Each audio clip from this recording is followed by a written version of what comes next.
honesty. But I will say I agree that there's a lot more rich versus poor, and that's been the history of our country.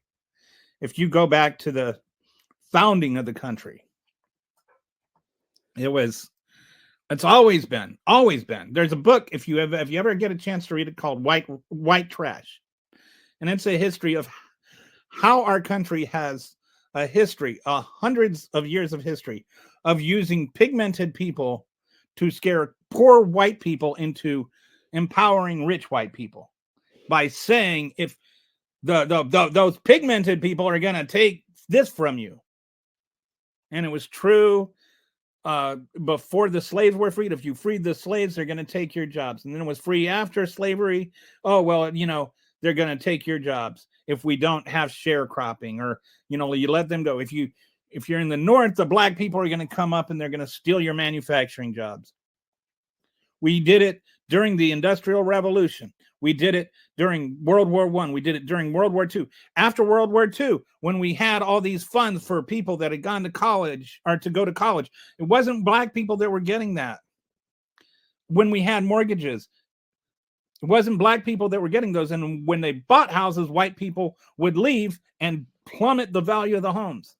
So black people couldn't build wealth. We have, you can talk about how DEI is, like this terrible thing, or critical race theory, but we are historically a nation that is entrenched in racism, all while we're incredibly a culture formed by races.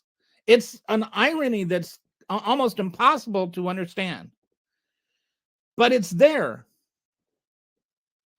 I do think that there's this kind of like, I think it was Adam Schiff talked about the sentence that all men are created equal, and then of course now we should say all people are created equal, and that's been our national objective from the beginning. We have never met that objective. All men have never been equal in America, and they're still not. And women are certainly not equal in America. We can claim they are. We can just say it's all solved and pretend it's not, and then say if you actually check to see if it is, then you're really being racist. But that's not what's happening. Anyway.